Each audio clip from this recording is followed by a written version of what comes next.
رضيت بالله ربا وبالإسلام دينا وبمحمد صلى الله عليه وسلم نبيا. السلام علیکم ورحمۃ اللہ وبرکاتہ.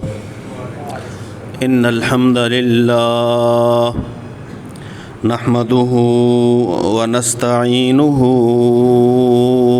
ونستغفره ونعوذ باللہ من شرور انفسنا ومن سیئات اعمالنا. من يهده الله فلا مضل له ومن يضلله فلا هادي له. أشهد أن لا إله إلا الله وحده لا شريك له وأشهد أن محمدًا عبده ورسوله. يا أيها الذين آمنوا اتقوا الله حق تقاته ولا تموتن إلا وأنتم مسلمون. يا أيها الناس اتقوا ربكم الذي خلقكم من نفس واحدة وخلق منها زوجها وبث منهما رجالا كثيرا ونساء واتقوا الله الذي تساءلون به والأرحام إن الله كان عليكم رقيبا. يا أيها الذين آمنوا اتقوا الله وقولوا قولا سديدا يصلح لكم أعمالكم ويغفر لكم ذنوبكم ومن يطع الله ورسوله فقد فاز فوزا عظيما. أما بعد فإن خير الحديث كتاب الله وخير الهدي هدي محمد صلى الله عليه وسلم وشر الأمور محدثاتها وكل محدثة بدعة وكل بدعة ضلالة وكل ضلالة في النار. إن الله وملائكته يصلون على النبي يا أيها الذين آمنوا صلوا عليه وسلموا تسليما. اللهم صل على محمد وعلى آل محمد كما صليت على إبراهيم وعلى آل إبراهيم إنك حميد مجيد.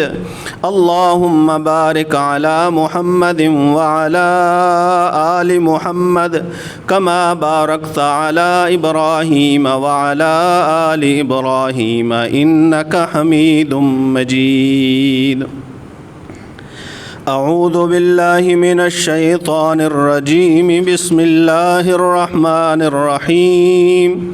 لقد كان لكم في رسول الله أسوة حسنة لمن كان يرجو الله واليوم الآخر وذكر الله كثيرا.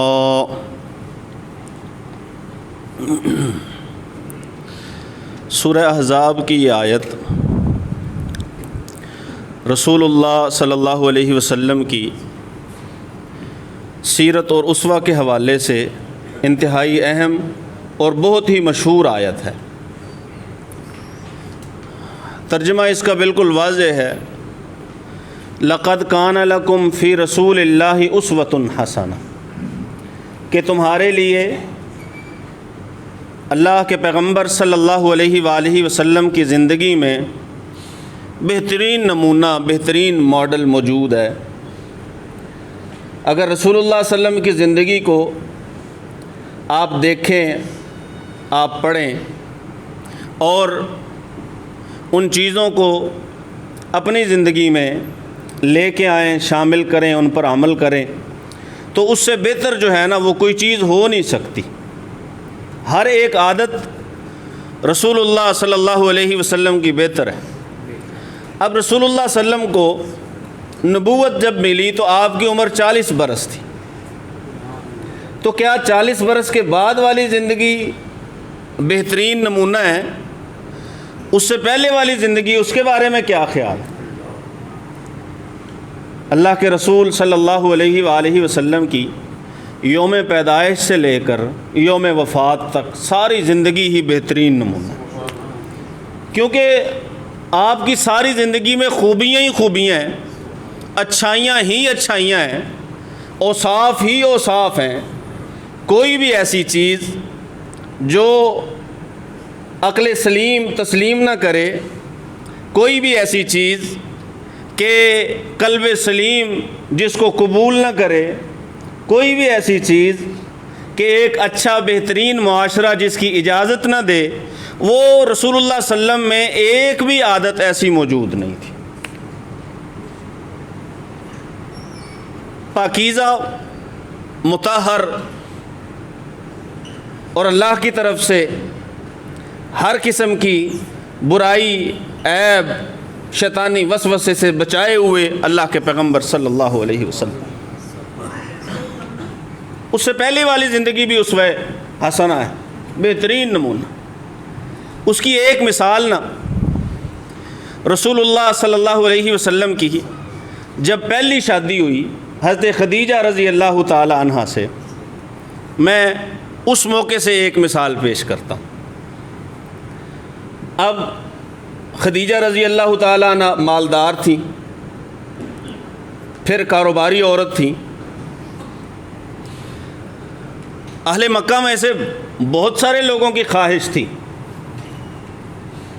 کہ وہ خدیجہ سے نکاح کریں، بعض مال کی وجہ سے، پھر ان کا حسب نسب بھی بڑا اعلیٰ تھا، بڑے شرف والی خاتون تھیں کہ حسب نسب کی وجہ سے شادی کریں۔ اب جب انہوں نے ہر ایک طرف سے آنے والے رشتے کو واپس بھیج دیا، نامنظور کر دیا، اور جب رسول اللہ صلی اللہ علیہ وسلم میں صفات دیکھیں، ابھی رسول اللہ صلی اللہ علیہ وسلم کی عمر 25 برس ہے، نبوت ملنے سے 15 برس پہلے، تو انہوں نے نکاح کا پیغام بھیج دیا، رسول اللہ صلی اللہ علیہ وسلم کو اشارہ کر دیا۔ اللہ کے پیغمبر صلی اللہ علیہ وسلم نے اپنے چچاؤں سے بات کی تو حضرت حمزہ رضی اللہ تعالیٰ عنہ باقاعدہ حضرت خدیجہ رضی اللہ تعالیٰ عنہ کے والد خویلد کے پاس آ گئے، آ کے بات کی۔ جب نکاح کا موقع آیا نا تو قریش کے بڑے بڑے لوگ تقریب نکاح میں موجود تھے، انہیں بلایا گیا تھا، کچھ کو رسول اللہ صلی اللہ علیہ وسلم کے چچاؤں کی طرف سے اور کچھ کو جناب خدیجہ رضی اللہ تعالی عنہ کی طرف سے انہیں بلایا گیا۔ اب چند ایک باتیں جو گردش کر رہی تھی معاشرے میں کہ یہ کیسا جوڑ ہے، یہ کیسا نکاح ہے، یہ کیسی شادی ہے کہ خاتون تو بڑی مالدار ہیں لیکن انتخاب جو ہے اس شخص کا کیا ہے جو خود مزدوری پہ لوگوں کی بکریاں چراتا رہا ہے، اور چند دن پہلے تک خدیجہ رضی اللہ تعالیٰ عنہ کا مال لے کے جایا کرتا تھا علاقوں میں بیچنے کے لیے، مزدوری پہ کام کرنے والا یتیم ابو طالب کا بھتیجا۔ اب یہ باتیں تھیں، اور تقریب نکاح میں بھی یہ باتیں بھی تھیں اور اشارے بھی تھے۔ اب جناب ابو طالب نے بھانپ لیا کہ یہ باتیں اس سے پہلے بھی ہوتی رہی ہیں اور آج بھی اس تقریب میں چمگوئیاں جو ہیں نا وہ جاری ہیں۔ تو انہوں نے جب خطبہ نکاح پڑھا نا، اس خطبہ نکاح میں ایک بات کی کہ لوگوں بات سنو، اتنے سارے لوگ جو یہاں پہ بیٹھے ہیں سرداران ہیں یا آپ لوگوں کی اولادیں ہیں، آپ لوگ جنہیں جانتے ہیں، نوجوان ہوں یا بوڑھے ہوں، کوئی بھی کوئی ایسا شخص ہے جو مکارم خیر میں محمد الرسول اللہ صلی اللہ علیہ وسلم کے برابر ہو؟ میرے بھتیجے کے برابر ہے کوئی؟ جو مکارم خیر میں، جو سچ میں، جو امانت میں، جو خیر میں، جو لوگوں کی مدد کرنے میں، جو کسی کے کام آنے میں، جو زبان کی صفائی اور پاکیزگی میں وہ ہے، اس کے برابر تو لے آؤ، اس کے برابر ہے تو لے آؤ۔ لیکن مجھے پتہ ہے کہ تمہاری جو باتیں ہیں نا وہ ان چیزوں کے بارے میں تو ہے نہیں، تمہارا مطمع نظر تو مال ہے، کہ اس کے پاس مال ہے نہیں، اس کے پاس مال ہے، بس یہ ہے۔ اور رسول اللہ صلی اللہ علیہ وآلہ وسلم پہ معترضین کا ایک اعتراض یہ بھی ہے، ویسے تو آپ کی زندگی میں لوگ ڈھونڈنے کے لیے نکلے نا تو سوائے اچھائیوں کے کچھ نہیں ملے گا، لیکن اعتراض کرنے والے چونکہ بہانے ڈھونڈتے ہیں، اعتراض برائے اعتراض، بس اس کا اور کوئی مقصد نہیں ہوتا۔ یہ بات بھی کرتے ہیں کہ اللہ کے پیغمبر نے جناب خدیجہ کے مال کی وجہ سے ان سے شادی کی، جبکہ رسول اللہ صلی اللہ علیہ وسلم نے تو پہل کی ہی نہیں رشتہ بھیجنے میں۔ آپ سیرت کی تاریخ کی کتابیں اٹھا لیں اور دیکھ لیں، کیا اللہ کے پیغمبر نے رشتہ بھیجا ہے جناب خدیجہ رضی اللہ تعالیٰ عنہ کے لیے؟ انہوں نے تو بھیجے ہی نہیں۔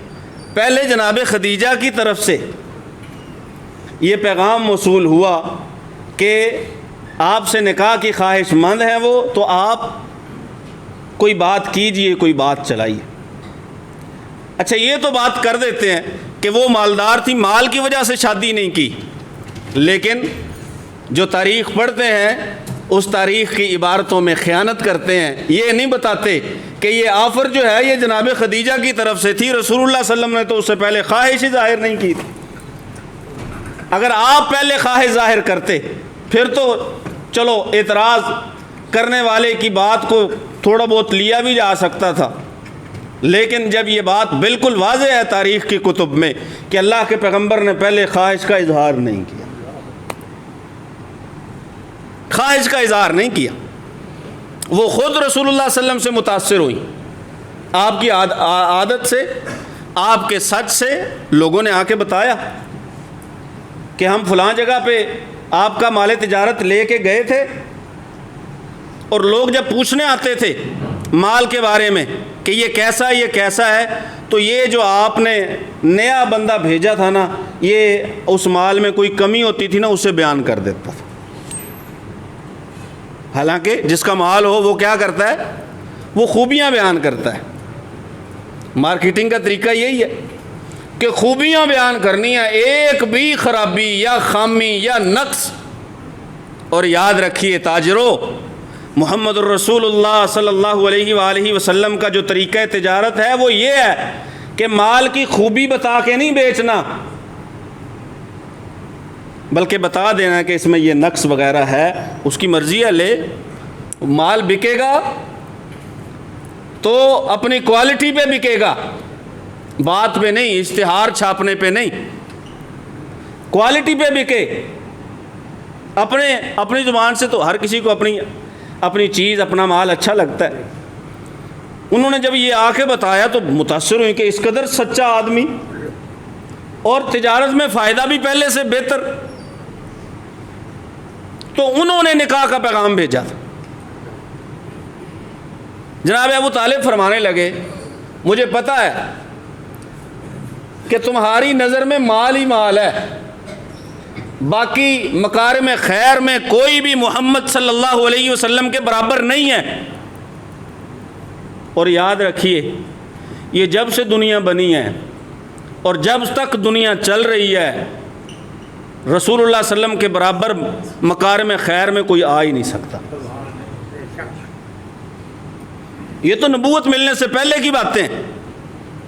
اس نے کہا اچھا مال ہے نا، تو پھر سنو، جو مال ہے نا وہ ظل زائل، وہ تو ایک سایہ ہے جس نے ڈھل جانا ہے، آج اب یہاں تھوڑی دیر بعد وہاں، تھوڑی دیر بعد وہاں، یہی مال کا بھی یہی حال ہے، آج ادھر تو کل ادھر۔ یہی تو دلیل ہے نا اس بات کی کہ آج جو آپ کے پاس ہے نا کل آپ کے پاس نہیں تھا، یہ اس بات کی دلیل ہے کہ یہ کل آپ کے پاس نہیں ہوگا، کل کسی اور کے پاس تھا، آج آپ کے پاس ہے، آ گیا ہے۔ اس کا مطلب ہے کہ آپ کے پاس بھی ہمیشہ رہنا، ہمیشہ نہیں رہنا، اس نے چلے جانا ہے اگلے کے پاس۔ یہ مال تو سایہ ہے جس نے ڈھل جانا ہے، کبھی ہونا ہے کبھی نہیں ہونا، اگر ہونا ہے تو کبھی یہاں کبھی وہاں کبھی وہاں، کبھی تھوڑا کبھی زیادہ۔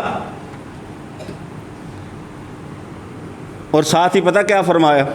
اور بات سنو، آ جاؤ مال کی بات پہ بھی آ جاؤ، تم سارے آپس میں فیصلہ کر کے بتا دو کہ جناب خدیجہ کا حق مہر کیا ہونا چاہیے، کہو گے تم ادا ہم کریں گے۔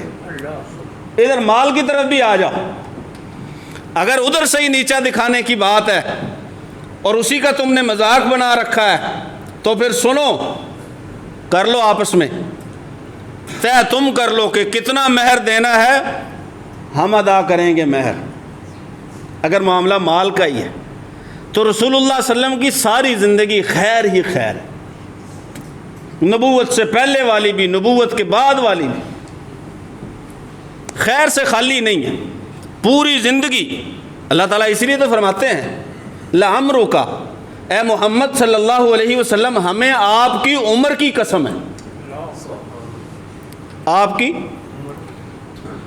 کی عمر کی قسم ہے، جب سے آپ پیدا ہوئے، جب آپ فوت ہوں گے تب تک لعمرک، تیری عمر کی قسم ہے۔ عبداللہ بن عباس رضی اللہ تعالیٰ عنہ فرماتے ہیں اللہ تعالیٰ نے یہ اس قدر بڑی قسم اٹھائی ہے کہ ایسی قسم اللہ نے کسی کے بارے میں بھی نہیں اٹھائی، اور یہ قسم ہے رسول اللہ صلی اللہ علیہ وسلم کی پوری زندگی کے ہر ایک واقعے کے بارے میں، آپ کے دن کے بارے میں، رات کے بارے میں، بچپن کے بارے میں، لڑکپن کے بارے میں، آپ کے بڑھاپے کے بارے میں، آپ کی بعد از نبوت زندگی کے بارے میں اور قبل از نبوت زندگی کے بارے میں، ساری عمر پاکیزہ و مطہر، اسوہ حسنہ، بہترین زندگی، اللہ تعالیٰ نے قسم اٹھا لی۔ اور رسول اللہ صلی اللہ علیہ وسلم نے جب دعوت دی تو کیا کہا؟ لقد لبثت فیکم عمرا من قبلہ، میں نے اس سے پہلے، نبوت ملنے سے پہلے بھی تمہارے درمیان ایک زندگی کا حصہ گزارا ہے کہ نہیں؟ وہ عمر جو میں نے نبوت ملنے سے پہلے گزاری، اس کے بارے میں بتاؤ، ہے کوئی اعتراض، کوئی بات، کوئی تنقید، کسی قسم کا کوئی نقص مجھ میں، میری بات میں، میری ذات میں کبھی کسی نے کوئی دیکھا ہو؟ لقد لبثت فیکم عمرا من قبلہ، رسول کے بغیر اتنا بڑا دعویٰ کوئی نہیں کر سکتا، اتنا بڑا دعویٰ نہیں کر سکتا کوئی، رسول ہی ہے جو اس قدر بڑا دعویٰ کر سکتا ہے کہ میری زندگی پڑی ہے تمہارے سامنے، جاؤ اگر کوئی خامی، کوئی نقص ملتا ہے تو لاؤ، ڈھونڈ کے دکھاؤ، پھر بات کرو کہ میں جو دعوت دے رہا ہوں، جو میں بات بتا رہا ہوں، جو دین و شریعت ہے، اس کے بارے میں پھر بعد میں بات کرو۔ اس کو جھوٹا کہتے ہو، میری ساری زندگی کو سچا کہتے ہو، اس پہ اعتراض کرتے ہو، میری ذات پہ اعتراض کرنے کو ہے کچھ نہیں تمہارے پاس، یہ تو کوئی منصفانہ بات نہ ہوئی، میں نے ساری عمر گزاری ہے، جاؤ جا کے دیکھ لو اور ڈھونڈ کے لاؤ۔ تو رسول اللہ صلی اللہ علیہ وسلم کی نبوت سے پہلے والی زندگی بھی پاکیزہ و مطہر، پھر نبوت کے بعد تو شان ہی کیا ہے۔ ابو ذر غفاری رضی اللہ تعالیٰ عنہ فرماتے ہیں میں نے ایک دن پوچھا اللہ کے پیغمبر سے، اللہ کے پیغمبر صلی اللہ علیہ وآلہ وسلم، آپ کو کیسے پتہ چلا، کیسے یقین ہوا کہ واقعی میں نبی ہوں، مجھے اللہ نے نبوت دے دی ہے، رسالت عطا کر دی ہے؟ تو رسول اللہ صلی اللہ علیہ وسلم نے فرمایا ایک دن میں نے دو فرشتوں کو دیکھا، ایک زمین اور آسمان کے درمیان ذرا اونچائی پہ اور دوسرا نیچے، تو اوپر والا نیچے والے سے پوچھتا ہے ہوا کیا یہ وہی ہے؟ کہنے لگے، دوسرے نے کہا ہاں جی یہ وہی ہے۔ کہا اچھا یہ وہی ہے تو پھر کیوں نہ ہم اس کا وزن کریں، اس کو تول لیں؟ کہا مجھے ایک پلڑے میں رکھا گیا ترازو کے، اور برابر میں ایک شخص کو رکھ دیا گیا. میرا پلڑا بھاری رہا. اس نے کہا ایک سے تو نہیں بات بنتی, 2 کو رکھو. 2 کو رکھا, میرا پلڑا بھاری رہا. 10 کو رکھا, میرا پلڑا بھاری رہا. 100 کو رکھا, میرا پلڑا بھاری رہا. ایک روایت میں 1000 کے الفاظ ہیں, ایک میں نہیں ہے. 1000 کو رکھا, میرا پلڑا بھاری رہا. پھر ایک نے دوسرے فرشتے کو آواز دی, کوئی یہ 1 2 10 50 100 1000 والی کیا بات ہے؟ اگر اس کا وزن ساری کائنات کے ساتھ بھی کیا جائے تب بھی یہ وزن ہی نکلیں گے, کیونکہ یہ تو رسول اللہ ہیں. رسالت ملنے کے بعد تو شان یہ ہے, کائنات میں کوئی شخص ایک بھی آپ کے مقابلے کا نہیں ہے. اور سنن دارمی کی یہ جو حدیث میں نے سنائی ہے, اس کو سامنے رکھتے ہوئے اللہ کے پیغمبر کے مقابلے میں پوری کائنات بھی آ جائے, ایک طرف رسول اللہ صلی اللہ علیہ وسلم ہو, دوسری طرف پوری کائنات ہو, ساری کائنات سے بہتر اکیلے محمد الرسول اللہ صلی اللہ علیہ وسلم ہے. ساری کائنات مل کے بھی بہتری میں, اچھائی میں, اوصاف میں, خوبیوں میں, پاکیزگیوں میں اللہ کے پیغمبر محمد صلی اللہ علیہ وسلم کا مقابلہ نہیں کر سکتی. کوئی آگے نہیں بڑھ سکتا, کوئی ہے ہی نہیں ایسا. اکیلے اکیلے مل کے آ جائیں یا سارے اکٹھے مل کے آ جائیں, الگ الگ مشوروں کے ساتھ آ جائیں, یا اپنے مشورے کو مجتمع کر کے اکٹھے کر کے ایک ہی مشورے پہ جمع ہو کے آ جائیں, رسول اللہ صلی اللہ علیہ وسلم سے اچھی نہ ذات کسی کی ہو سکتی ہے, نہ بات کسی کی ہو سکتی ہے. اس لیے اللہ فرماتے ہیں لَقَدْ كَانَ لَكُمْ فِي رَسُولِ اللَّهِ أُسْوَةٌ حَسَنَةٌ, کہ اللہ کے پیغمبر صلی اللہ علیہ وآلہ وسلم کی زندگی وہ تمہارے لیے بہترین نمونہ ہے.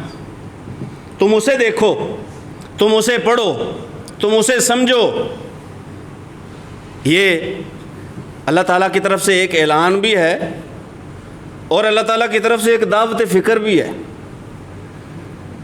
کہ اللہ تعالیٰ نے جو رسول اللہ کی زندگی کو ہمارے لیے بہترین نمونہ قرار دیا ہے,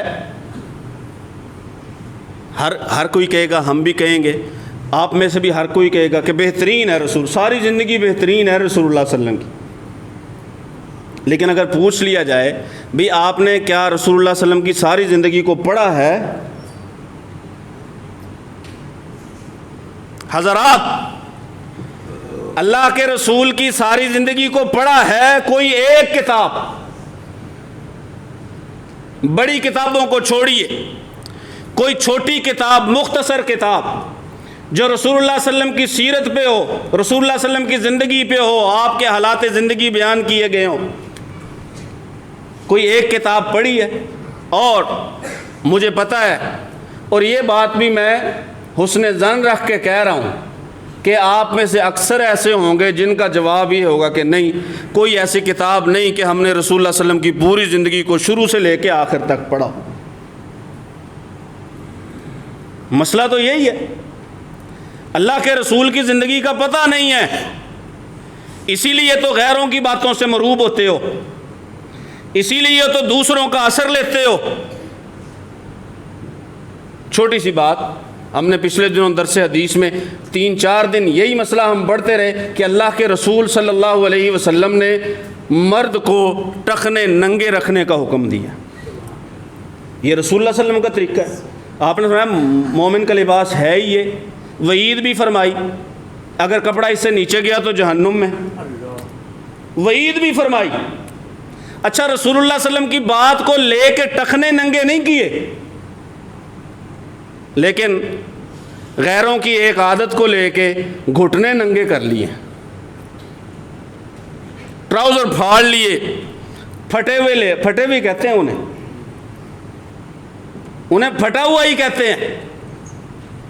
غیروں سے اس قدر مروب ہوئے کہ ان کی خامیوں کو, غلطیوں کو خوبیاں بنا کر اپنا لباس بنا لیا, اور محمد الرسول اللہ صلی اللہ علیہ وسلم سے اتنا بھی متاثر نہ ہوئے کہ شلوار کو 1-2 انچ اوپر ہی رکھ لو. پتہ کیا کیوں ہے یہ نقصان, کیوں ہے یہ سوچ, کیوں ہے یہ عمل, کیوں ہے؟ کیونکہ اللہ کے رسول کی زندگی کو پڑھا نہیں ہے, اللہ کے رسول کی زندگی کا پتہ نہیں ہے. کوئی معمولی سا اعتراض کر دے رسول اللہ صلی اللہ علیہ وسلم پر, اسلام پر, ہمیں پتہ ہے کہ سامنے بیٹھا وہ مسلمان وہ خود جو ہے نا ہل جاتا ہے, تذبذب کا شکار ہو جاتا ہے کہ یہ اس نے کون سی بات کر دی اللہ کے رسول کے بارے میں، دین اسلام کے بارے میں. پتہ کیوں تذبذب کا شکار ہوتا ہے؟ پتہ کیوں ہل جاتا ہے؟ پتہ ہے کیوں جواب نہیں ہوتا اس کے پاس؟ پتہ ہے کیوں دوسروں سے خوف زدہ ہو جاتا ہے؟ اسی لیے کہ اس نے اللہ کے رسول کی زندگی، اسے خود نہیں پتہ یہ کام ہے یا نہیں. اگر یہ کام ہے تو کیوں ہے، اگر نہیں ہے تو کیوں نہیں ہے. سب سے بڑی وجہ پتہ کیا ہے؟ پتہ نہیں ہے، علم نہیں ہے، اپنے رسول کی معرفت نہیں ہے،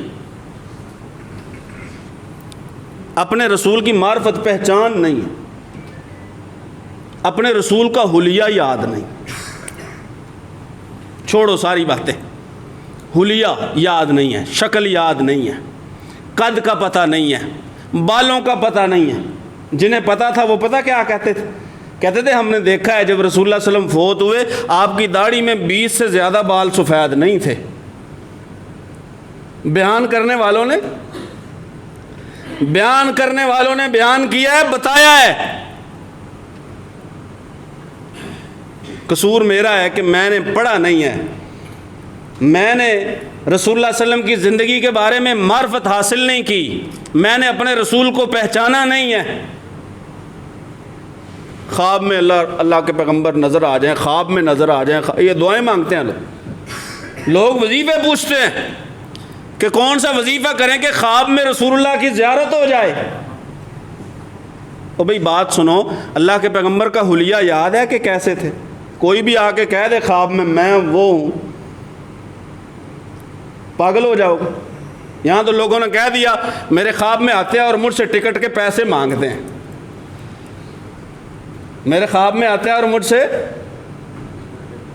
اللہ کے رسول نے کبھی اپنی ذات کے لیے کسی سے کوئی سوال نہیں کیا، کبھی سوال نہیں کیا. جب بھی کسی کو ترغیب، جب بھی کسی سے کچھ کہا ہے لینے کے لیے تو یا تو مسجد کے لیے یا جہاد کے لیے ترغیب دلائی ہے، اپنی ذات کے لیے مانگا. جو کسی نے آ کے تحفہ دے بھی دیا، چادر اوپر پہن لی، ایک نے آ کے کہا بہت اچھی چادر ہے، رسول اللہ صلی اللہ علیہ وسلم نے اتاری اور اسے دے دی، لو تجھے اچھی لگتی ہے تو لے جا. یہ کہ ادھر کہتے ہیں جی ہم سے ٹکٹیں مانگتے ہیں، اور خواب کو خواب نہیں بیان، حقیقت کر کے بیان، ان ٹکٹوں کے پیسے بھی اکٹھے کرتے ہیں. اللہ کے رسول کی زندگی ابھی گزرا ہے چند دن پہلے 12 ربیع الاول، خوشی منائی گئی ہے. رسول اللہ صلی اللہ علیہ وسلم کا تشریف لانا یہ اللہ کا احسان ہے، اور اللہ کے احسان پہ خوشی ہے. یہ تو بات ہی نہیں ہے نا کہ کوئی خوش نہیں ہے. لیکن کیا خوشی منانے کا طریقہ اللہ کے پیغمبر نے بتایا ہے یا نہیں؟ آپ گھر میں کسی کی شادی کرو، خوشی ہوتی ہے کہ نہیں؟ شادی کا موقع خوشی کا ہے یا نہیں؟ لیکن حکومت منع کرتی ہے کہ آپ نے ہوائی فائرنگ نہیں کرنی. کیا خیال ہے، حکومت آپ کی خوشی کی دشمن ہے؟ اسے تو آپ اپنے طریقے سے شادی کریں، خوشی کریں، اس سے سروکار نہیں ہے. ہاں لیکن وہ چیزیں جو آپ سمجھتے ہیں کہ ہوائی فائرنگ، کچھ ہم سمجھتے ہیں یہ خوشی میں آتی ہے، رمضان کا چاند دیکھیں گے تب بھی ٹھا کر دی، عید کا دیکھا تب بھی کر دی، شادی ہوگی تب بھی کر دی. بلکہ ہم ایک بارات میں تھے تو جب واپس بارات آئی تو انہوں نے اچھی خاصی جو ہے نا وہ فائرنگ کی. تو ایک بزرگ کہنے لگے کیوں اس کو فتح کر کے لائے ہو وہاں سے، اس شہر سے، شہر فتح کر کے لے کے آئے ہو، چھین کے لائے ہو.